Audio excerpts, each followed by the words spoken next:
We're reliant upon them for about £220 million of our income.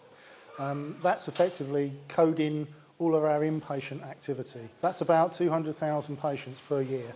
And it's a means of defining that work by the means of coding that activity, primary, secondary diagnosis and the procedures that the patients have. More and more coding is playing a part behind the scenes in our clinical decisions. We're using coding information now for making key decisions around our clinical pathways. So for instance, hospital at home, ambulatory care pathways. If we can't describe the work that we actually do within the hospital, how can we make changes? So we base our changes on this completeness of clinical information provided by the coding team.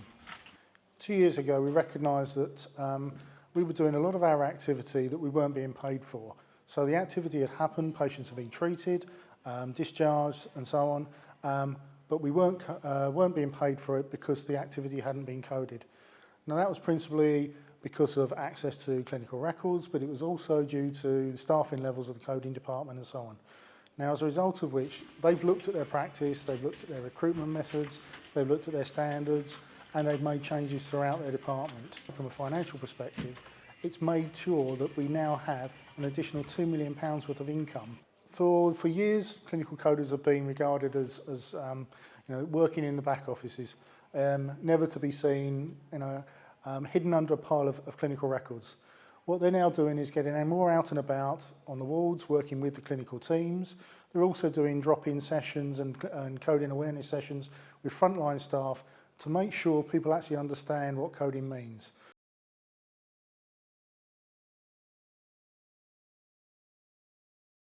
In April this year, we introduced extended opening hours for endoscopy services, and as a result, patients are now waiting for a shorter period of time for a diagnostic procedure.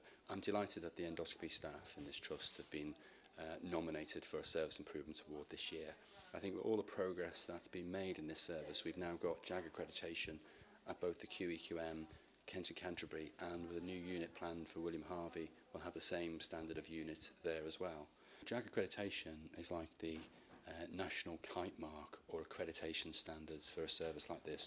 I'm tremendously proud of all the staff who've worked really hard in introducing extended working hours, flexible working practices, and a department that's really patient focused. They have very few breaches now. I'm also pleased that our medical colleagues have introduced a bleeding rota, which means that 24/7 across East Kent there's always an expert gastroenterologist available to support them with their care. We've now got a very well equipped unit at QEQM, Kent and Canterbury, and will follow at the William Harvey Hospital, which will allow staff to operate a service which will be the proud of any of the hospitals in the NHS. The frailty model was set up because we know that a lot of older people admitted to hospital are at risk of becoming less mobile and needing more care in the setting of an acute illness.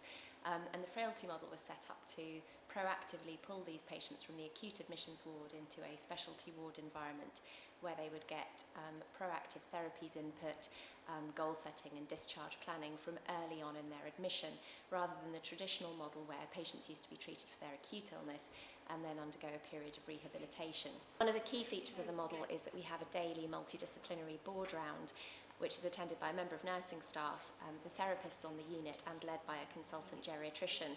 This has really enhanced communication between all members of the team to make sure that we have effective information sharing and that valuable information isn't lost, and that everybody's pulling in the same direction and we can proactively set goals and plan discharge.